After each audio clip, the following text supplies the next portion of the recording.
Hello friends, स्वागत है the study engine with Rahul sir के इस क्लास में। और आज हम लोग देखेंगे class 10th math chapter number 5 का प्रश्नावली 5.1 का क्वेश्चन नंबर 3। क्वेश्चन नंबर 2 का वीडियो का लिंक मैं इस चैनल के डिस्क्रिप्शन में डाल दूंगा, आप वहां से जाकर के देख सकते हैं। चलिए फिलहाल क्वेश्चन नंबर 3 क्या बोलता है देखते हैं। तो बोला है निम्नलिखित में से प्रत्येक एपी के लिए प्रथम पद ए तथा सार्व अंतर लिखिए। यहाँ पे प्रथम पद आपको पता होगा कि ए को प्रथम पद बोलते हैं और डी को क्या बोलते हैं जी, सार्व अंतर बोलते हैं। तो यही दोनों का आंसर निकालना है, यानी कि मान निकालना है। ये 4 क्वेश्चंस है, हम लोग इस चारों क्वेश्चंस को इसी वीडियो में खत्म करेंगे, तो अंत तक बने रहिए और देखिए स्टेप बाय स्टेप हल। तो सबसे पहला क्वेश्चन एक बार लिख लेते हैं क्या दिया हुआ है, हल करेंगे। फर्स्ट क्वेश्चन का हल में लिखेंगे चुपचाप कि क्या दिया हुआ है जी, एपी क्या दिया हुआ है जी, एपी दिया हुआ है 3,1, -1, 3 डॉट डॉट डॉट आगे है।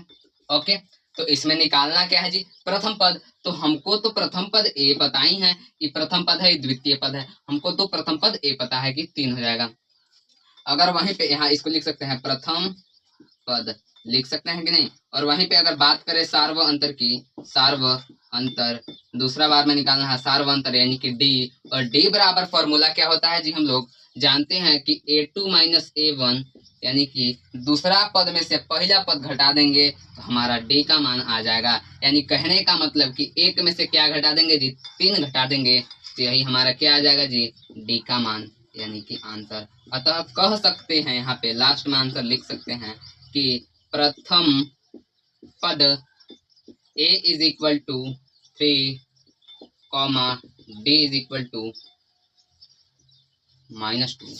आंसर ये था फर्स्ट क्वेश्चन का सॉल्यूशन, यानी कि हल। अब देखेंगे सेकंड क्वेश्चन इसी प्रकार से बनेगा। तो सेकंड क्वेश्चन को उतारेंगे, यहाँ पे मैं अभी मिटा दे रहा हूँ, ये है फर्स्ट क्वेश्चन। सेकंड क्वेश्चन यहाँ पे बना दे रहा हूँ, सेकंड यहाँ पे बन जाएगा।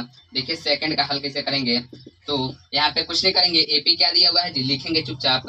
एपी दिया हुआ है, देखिए तो यहाँ पे फोकस कीजिए, तो -5, -1, 3, 7, डॉट डॉट डॉट डॉट, यानी कि प्रथम पद क्या हो जाएगा जी, प्रथम पद तो हमको पता ही है कि ए बराबर हो जाएगा क्या, -5, ठीक है।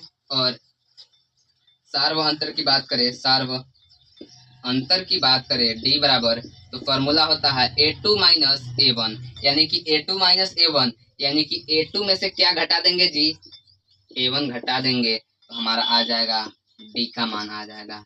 यानी कहने का मतलब है कि 4 जो है वो डी हो जाएगा। यानी कि यहाँ पे अगर लिख सकते हैं हम लोग, तो अतः लिखेंगे कि, अतः लिखेंगे यहाँ पे साफ साफ लिखेंगे, अतः a is equal to -5 and d is equal to 4 answer. ठीक है, ये हो गया क्वेश्चन नंबर फर्स्ट और क्वेश्चन नंबर सेकंड का हल। और यहाँ पे मैं कुछ नहीं किया हूँ, बस ये किया हूँ कि जो एपी दिया था उसमें प्रथम पद को ए कहते हैं और ए का मान हम लोग लिख दिए हैं। और डी बराबर फॉर्मूला आपको याद करना होगा कि सार्व अंतर बराबर a2 - a1 होता है, यानी कि दूसरा पद में से पहला पद घटा देते हैं तो हमारा डी का मान आ जाता है, और यहाँ से हमारा डी का मान आ गया। क्वेश्चन नंबर दो तो खत्म हो गया। क्वेश्चन नंबर फर्स्ट सेकंड, उसी प्रकार से थर्ड भी बनेगा। चलिए देखें थर्ड कैसे बनेगा, इसको मिटाते हैं, ठीक है। अब देखिए क्वेश्चन नंबर थर्ड कैसे बनेगा। क्वेश्चन नंबर थर्ड को भी लिख लेंगे एक बार इधर से। हल दिया है, हल में क्या दिया है जी, एपी दिया है। एपी क्या है, थर्ड में 1/3, 5/3, 9/3, 13/3, डॉट डॉट डॉट, इधर कुछ भी दिया होगा पद, हमको नहीं पता है।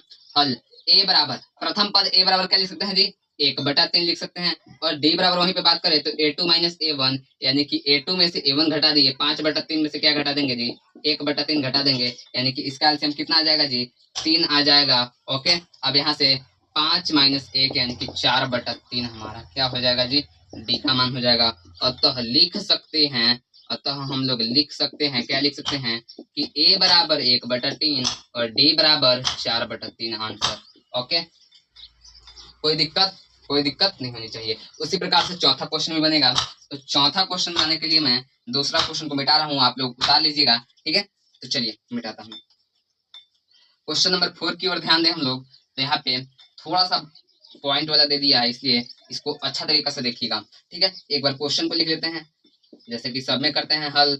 हल तो 0. एपी क्या दिया है जी, एपी लिख करके लिख लेंगे। एपी क्या दिया हुआ है जी, 0.6, 1.7, 2.8, 3.9 दिया है ना जी। साफ साफ पहले लिख लेंगे। ठीक है, एक बार साफ साफ लिखेंगे। अब प्रथम पद ए बराबर तो हमको पता है कि यही होगा, प्रथम पद ए बराबर तो यही होगा। अब बात करते हैं डी की, तो a2 माइनस a1 यानी कि a2 में से a1 घटा देंगे। a2 कितना है जी, 1.7 में से 0.6 घटा देंगे तो वही हमारा डी का मान। अब देखिए तो 1.7 में से क्या घटाना है, 0.6, एक यानी कि 1.1, यानी कहने का मतलब कि a बराबर 0.6 आ जाएगा और डी बराबर 1.1 आंसर। कोई दिक्कत, क्वेश्चन समझ में आया? कुछ नहीं करना है, बस यहाँ से लिखना है एपी जो दिया हुआ है, एपी लिखिए। उसके बाद प्रथम पद पता ही है कि पहला पद को ए कहते हैं। अब डी बराबर a2 माइनस a1, a2 में से a1 घटा देंगे, डी का मान आ जाएगा। और यही ना सवाल में पूछा था जी कि निम्नलिखित में से प्रत्येक एपी के लिए प्रथम पद तथा सार्वअंतर लिखिए। तो कैसा लगा ये वीडियो, अंत तक देखने के लिए धन्यवाद। यदि इस चैनल पर नया है तो चैनल को सब्सक्राइब करें, अपने दोस्तों के पास इस वीडियो को शेयर जरूर करें, ताकि वे भी अपना जो चैप्टर नंबर 5.1 का जितने भी क्वेश्चन हैं वो अच्छी तरीके से सॉल्यूशन स्टेप बाय स्टेप के साथ सीख सके और एग्जाम में फोड़ करके आ सके। तो चलिए मिलते हैं अगले वीडियो में। जय हिंद, जय भारत। साथियों, एक शेयर जरूर कीजिएगा और एक कमेंट जरूर कीजिएगा। चलिए मिलते हैं अगले वीडियो में।